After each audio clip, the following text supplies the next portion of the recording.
ನಮಸ್ಕಾರ. ನಮ್ಮ ದೇವಿಕಿ ನ್ಯಾಚುರಲ್ ಫಾರ್ಮ್ಗೆ ಇನ್ನೊಮ್ಮೆ ಸ್ವಾಗತ. ನೋಡಿ ಸ್ನೇಹಿತರೆ, ಇದು ಬೆಂಡಿ ಗಿಡ. ಇದನ್ನು ಕೂಡ ನಾನು ನ್ಯಾಚುರಲ್ ಆಗೇ ಬೆಳೆಸಿದ್ದೆ.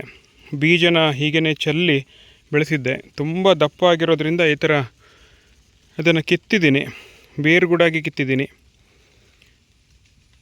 ಇದನ್ನು ಈಗ ಬೇರೆ ಕಡೆ ನೆಡೋಣ ಅಂತ ತಯಾರಲ್ಲಿದ್ದೀನಿ. ನೋಡಿ, ನಮ್ಮ ಬೆಂಡಿ ಕೃಷಿನ ತೋರಿಸ್ತೀನಿ. ಇದು ಬೆಂಡಿ ಗಿಡ. ಇದಕ್ಕೆ ಯಾವುದೇ ರೀತಿ ಗೊಬ್ಬರನ ಹಾಕಲಿಲ್ಲ, ಹೀಗೇ ಒಂದು ಬೀಜನ ಚೆಲ್ಲಿದ್ದೆ. ತುಂಬ ಕಾಡು ಥರ ಬೆಳ್ಕೊಂಡಿತ್ತು.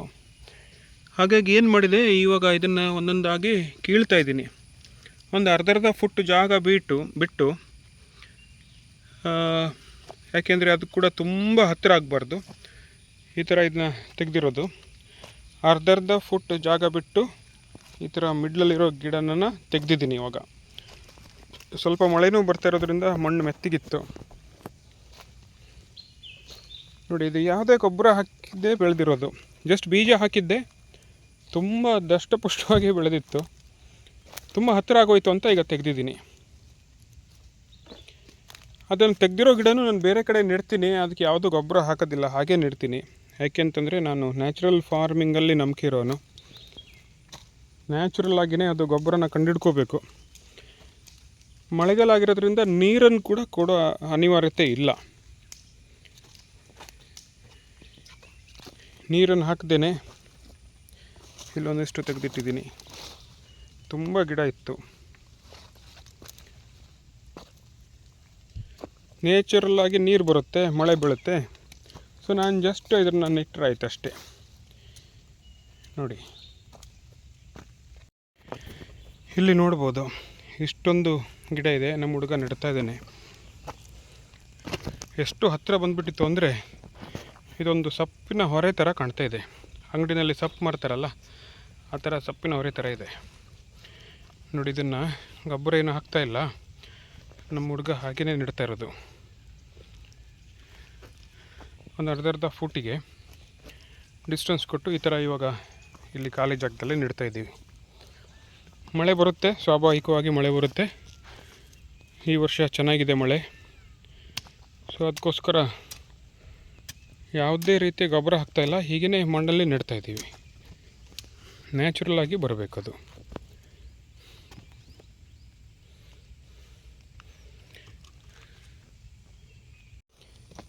ಇದು ನೋಡ್ಬೋದು, ಇದು ಒಂದು ಡಿಫ್ರೆಂಟ್, ಅಂದರೆ 3 ವೆರೈಟಿದು ಬೆಂಡೆ ಹಾಕಿದ್ದೆ ನಾನು. ಇದು ಯಾವ ಜಾತಿದೆ ಅಂತ ಗೊತ್ತಿಲ್ಲ. ಇದು ಅಷ್ಟು ಚೆನ್ನಾಗಿ ಬರಲಿಲ್ಲ. ಈ ಥರ ಇದೆ. ಇದಕ್ಕೆ ನೋಡಬೇಕು ಈಗ ಏನು ಮಾಡಬೇಕು, ಏನು ಮಿಸ್ಟೇಕ್ ಆಯಿತು ಅಂತ. ಮಣ್ಣಲ್ಲಿ ಸ್ವಲ್ಪ ಕಲ್ಲಿನ ಅಂಶ ಜಾಸ್ತಿ ಇರೋದ್ರಿಂದ ಈ ಥರ ಆಗ್ತಾ ಇದೆಯಾ ಗೊತ್ತಿಲ್ಲ. ಈಗ ಇದು ಬರಲಿಲ್ಲ ಅಂತಂದರೆ ಇದಕ್ಕೆ ಸ್ವಲ್ಪ ಸಗಣಿ ಗೊಬ್ಬರನ ಹಾಕಿ ಪ್ರಯೋಗ ಮಾಡ್ತೀನಿ. ಶುದ್ಧವಾದ ದೇಸಿ ಆಕಳ ಸಗಣಿನ ಡೈರೆಕ್ಟಾಗಿ ಸ್ವಲ್ಪ ದಿವಸ ಇಟ್ಟಿದ್ದೀನಿ. 1 ತಿಂಗಳಾಯಿತು ಇಟ್ಟು. ಅದು ಸ್ವಲ್ಪ ಕೊಳ್ತಿರುತ್ತೆ, ಅದನ್ನು ತಗೊಬಂದು ಹಾಕ್ತೀನಿ. ನಮ್ಮದೇ ಮಲೆನಾಡು ಗಿಡ್ಡ ಆಕಳಿರೋದ್ರಿಂದ ಈಗೊಂದು 5 ಆಕಳಿದೆ. 5 ಆಕಳದು ಸಗಣಿ ಸಾಕಾಗುತ್ತೆ. ಇದನ್ನು ಕೊಳೆಯೋಕ್ಕೆ ಬಿಟ್ಟಿದ್ದೆ, ಇಲ್ಲೊಂದು ಚೀಲದಲ್ಲಿ ತುಂಬಿ. ನೋಡಿ, ಇದು ಯಾಕೋ ಒಂದು ಲೈನ್ ಮಾತ್ರ ಈ ಥರ ಬಂದಿದೆ. ಇದೇನಂತ ಗೊತ್ತಾಗ್ತಾಯಿಲ್ಲ.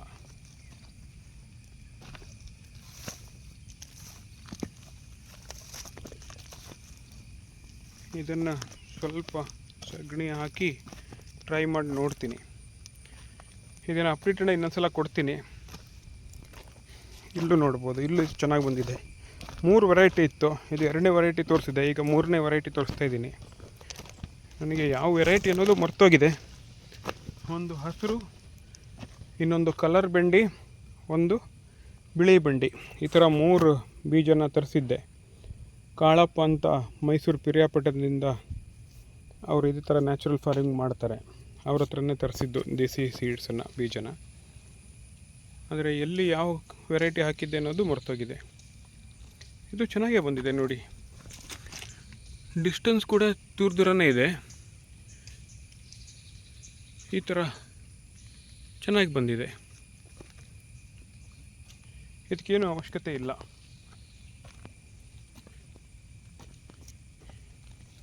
ಇಲ್ಲಿ ಹೂವು ಬಿಟ್ಟಿದೆ. ವಾವ್, ಫಸ್ಟು ಹೂವು ಅಂದ್ಕೊಳ್ತೀನಿ ಇದು ಹಾಕಿದ ಮೇಲೆ. ಬೆಂಡೆಕಾಯಿನೂ ಬಂದಿದೆ, ನೋಡಲಿಲ್ಲ ನಾನು, ಎಲ್ಲೋ ತಪ್ಪು ಹೋಗಿತ್ತು ಅನಿಸುತ್ತೆ. ಈ ಥರ ಚಿಕ್ಕ ಬೆಂಡೆಕಾಯಿ ಬಂದಿದೆ ನೋಡಿ ಗೆಳೆಯರೆ. ಇದು ನ್ಯಾಚುರಲ್ ಆಗಿ ಬಂದಂಥ ಬೆಂಡೆ. ಇದಕ್ಕೆ ನಾವು ಯಾವುದೂ ಟಾನಿಕ್ ಕೊಡಲಿಲ್ಲ. ಈಗ ಅಂಗಡಿಲೆಲ್ಲ ಬರುವಂಥದ್ದು ಟಾನಿಕ್ ಕೊಟ್ಟಿರ್ತಾರೆ. ಹಾಗೆ ಜರ್ಸಿ ಹಸು ಇರುತ್ತಲ್ಲ, ಜರ್ಸಿ ಆಕಳು, ಅದಕ್ಕೆ ಹೇಗೆ ಟಾನಿಕ್ ಕೊಟ್ಟು ದಷ್ಟಪುಷ್ಟವಾಗಿ ಬೆಳೆಸ್ತಾರೆ, ಅದೇ ಥರನೇ ಇದು ಹಸಿರು ಕಾಂಡ ಇದೆ.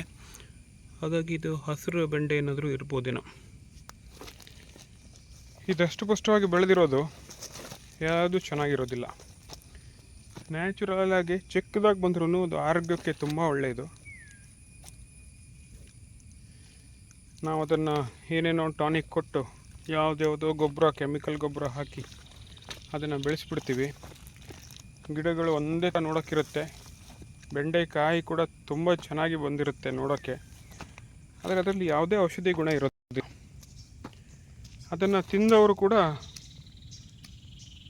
ಅಷ್ಟು ಆರೋಗ್ಯ ಅವರಿಗೆ ಬರೋದಿಲ್ಲ.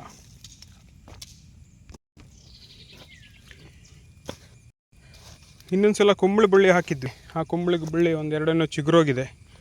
ಚಿಗುರಿ ಇಷ್ಟು ದೊಡ್ಡದಾಗಿ ಬೆಳ್ಕೊಂಡಿದೆ. ಸೊ ಇದು ಮಿಡ್ಲಲ್ಲಿ ಇದೆ, ಆದರೆ ಸ್ವಲ್ಪ ಅದಕ್ಕೆ ತೊಂದರೆ.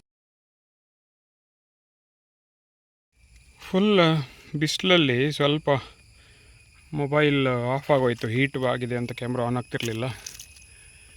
ತಿರ್ಗಾ ಸ್ವಲ್ಪ ತಂಪಾದಮೇಲೆ ಈಗ ಆನ್ ಮಾಡ್ತಾಯಿದ್ದೀನಿ. ನೋಡಿ, ನಮ್ಮ ಹುಡುಗ ಒಂದು ಐಡಿಯಾ ಕೊಟ್ಟ. ಇದೇನಿವೆ ಕಿತ್ತುಕೊಂಡು ನಾವು ನೆಡ್ತಾಯಿದ್ದೀವಿ.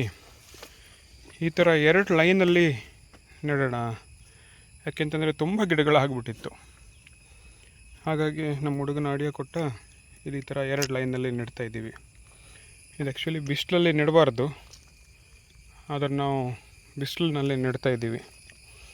ಏಕೆಂತಂದರೆ ನಮಗೂ ಕೂಡ ಟೈಮು ಇಂಪಾರ್ಟೆಂಟು. ಬೆಳಿಗ್ಗೆ ನಮ್ಮ ಹುಡುಗನಿಗೆ ಬೇರೆ ಆಕಳದೆಲ್ಲ ಕೆಲಸ ಇರುತ್ತೆ. ಕೊಟ್ಟಿಗೆನಲ್ಲಿ ಅವನು ಗೋಶಾಲೆ ಅಂತ ಕರೀತಾನೆ, ಕೊಟ್ಟಿಗೆನಲ್ಲಿ ಕೆಲಸ ಇರುತ್ತೆ. ಅದೆಲ್ಲ ಮುಗಿಸ್ಕೊಂಡು ಬಂದು ಮಾಡಬೇಕು. ನೋಡಿ, ಎಲ್ಲ ಬಿಸಿಲಲ್ಲಿ ಒಣಗೋಗ್ತಾ ಇದೆ. ಮಳೆ ಬರ್ತಾ ಇರೋದ್ರಿಂದ ಇದು ಏನೂ ಆಗಲಿಕ್ಕಿಲ್ಲ ಅಂತ ಅಂದ್ಕೊಂಡಿದ್ದೀನಿ. ಚೆನ್ನಾಗಿ ಆಗ್ಬೋದು. ಈ ಥರ 2 ಲೈನ್ ಮಾಡಿ ನಾವು ಕಿತ್ತಿರೋ ಬೆಂಡೆ ಗಿಡನ ಹೀಗೆ ನೆಡ್ತಾಯಿದ್ದೀವಿ.